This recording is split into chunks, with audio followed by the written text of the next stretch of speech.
చావు బ్రతుకుల మధ్య ఉన్న వాళ్ళైనా సరే ఇక్కడ అమ్మవారు తాయెత్తు కట్టుకోవడం వల్ల బ్రతికి బట్ట కడతారని చెప్పి ఇక్కడ ప్రధాన అర్చకులే చెప్తున్నారు.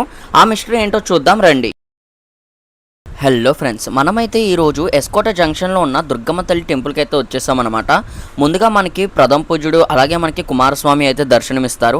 గుళ్ళోకి ఎంటర్ అవ్వగానే ముందుగా మనకి జ్ఞాన సరస్వతి దేవి అయితే దర్శనం చేసుకుంటాం. తర్వాత అమ్మవారిని అయితే దర్శనం చేసుకుంటున్నాం. స్వామి, ఈ మధ్యకాలంలోని అమ్మవారి రక్ష గురించి చాలా ఫేమస్ అవుతుంది. ఒకసారి ఆ ప్రాధాన్యత ఏంటో చెప్తారా అందరికీ కూడా? అమ్మవారు ఏంటంటే ఈ చుట్టుపక్కల ఉన్న వాళ్ళందరికీ కూడా మంచి నమ్మకం. ఎలా అంటే ఆవిడ రక్ష కట్టుకున్న ఏ సంకల్పం అయితే అనుకుంటారో ఆ సంకల్పం ఖచ్చితంగా తీరుతుంది. అది భక్తుల విశ్వాసం. అలాగే వస్తారు ప్రతిరోజు కూడా మాకు రక్షలు కంటిన్యూ అవుతూనే ఉంటాయి. ఈ మధ్య కాలంలోని ఒక వ్యక్తి వచ్చారు, కూర్చుని ఏడుస్తున్నారు. ఏమైందండి ఏంటంటే, ఇలా మా ఆవిడకి ఒంట్లో బాగాలేదండి, చనిపోతుందంట అని చెప్పారు. నాకెందుకో సరే అన్నిటికీ కూడా అమ్మవారు రక్షిస్తున్నాం కదా, దీనికి ఇస్తే ఆవిడ ఏమైనా కోలుకుంటుందేమో అని మనసులో అనిపించి, అమ్మవారు అనిపించింది అనుకోండి, అనిపించి వెంటనే అమ్మవారి దగ్గర పాదాల దగ్గర పెట్టి కూర్చేసి అమ్మవారికి దండం పెట్టుకుని మనస్ఫూర్తిగా ఏదైతే రక్ష ఉందో ఆయన ఇచ్చాడు. 3 నెలల తర్వాత మళ్ళీ ఆయన వచ్చాడు. వచ్చి నవ్వుతున్నాడు నన్ను చూసి. పంతులు గారు, మీరు ఇచ్చిన రక్ష పనిచేసింది, డాక్టర్లు బతకరని చెప్పేసి మా ఆవిడ బతికింది, మేము చాలా హ్యాపీగా ఉన్నామండి, చాలా సంతోషం అండి. దాని తర్వాత ఒక తండ్రి కూతురు వచ్చారు. ఇద్దరు దండం పెట్టుకుంటున్నారు. నేను తీర్థం ఇచ్చాను, కూర్చున్నాను.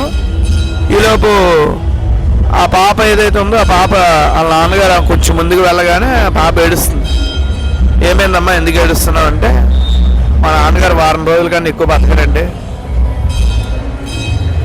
అందుకే అన్ని గుళ్ళు తిప్పుతున్నాను, ఇంక ఇదే లాస్ట్ ఛాన్స్, ఏ దేవుడు కాపాడుతాడా అని డాక్టర్లు అయితే చేతులు ఎత్తేసారు. ఆపరేషన్ అవుతుంది, 99% చెప్పడం అని చెప్పేశారు. ముందు విషయం ఏదైతే ఉందో అది గుర్తొచ్చింది. ఆ అమ్మాయికి కూడా ఇలాగే రక్షించాను. ఆ అమ్మాయి కూడా నేను లేను, ఒక 4 వారాలు, నెల రోజుల తర్వాత మళ్ళీ వచ్చింది.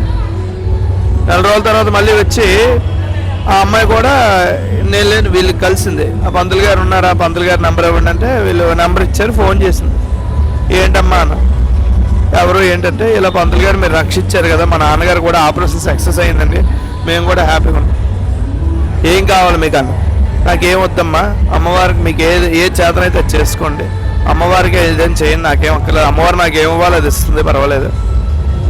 ఆ అమ్మాయి కూడా హ్యాపీ. ఇలాగా చూసుకుంటే చాలా విషయాలండి. నాకు బాగా హార్ట్కి టచ్ అయినవి 2. వాళ్ళు ఏడ్చేసరికి నాకు ఏం చేయాలో అర్థం కాలేదు. అంటే ఇంతకి చాలా చాలా ఇంతకుముందు ఇంకా ఉన్నాయి, కానీ వీళ్ళు బాగా నాకు మైండ్లో ఉండిపోయారు. ఈ రకంగా అమ్మవారి రక్ష అనేది, నేను వెంటిలేటర్ మీద ఉన్నా కూడా బతికొస్తారని ఆవిడ మీద మంచి నమ్మకం ఏర్పడ్డది. ఆ నమ్మకాన్ని అందరికీ కూడా చెప్తాను. ఆ రోజు వీడియోలో ఒక ఆవిడ వచ్చారు, ఇలాగే మీరు ఇప్పుడు ఎలా వచ్చారో ఆవిడ కూడా అలాగే వచ్చారు. ఇలా సాయంత్రం లక్షవారం సాయంత్రం మేము మొత్తం శుక్రవారంకి ఏర్పాట్లు చేసుకుంటాను వచ్చారు. చెప్పాను ఇలాగనే, ఇక్కడ ఏంటండి ఫేమస్ అంటే, అమ్మవారే ఫేమస్ అమ్మ.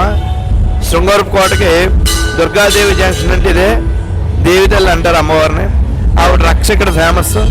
ఆవిడ కట్టుకుని, ఆ రక్ష కట్టుకుని ఎవరు ఏ సంకల్పం కోరుకుంటారో ఒక సంకల్పంతో ఆ రక్ష కట్టుకున్న వాళ్ళకి ఆ సంకల్పం ఖచ్చితంగా నెరవేరుతుంది.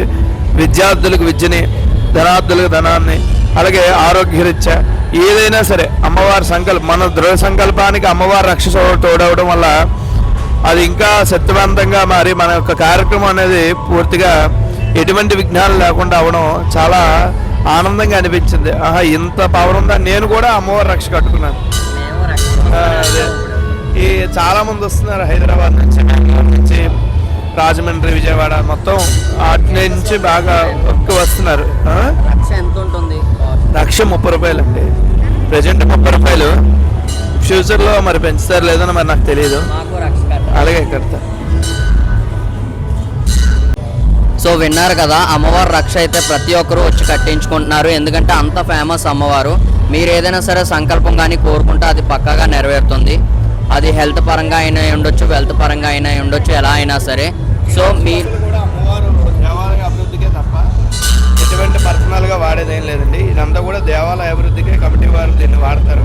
ఎవరు పర్సనల్గా వాడడానికి అయితే లేదు. ఇది ప్రతిరోజు కూడా అమ్మవారికి దేవాలయ అభివృద్ధిగా వాడతారు. ధూపదీప నైవేద్యాలు ప్రసాదాలకి అన్నిటికీ వాడతారు. మా జీతాలు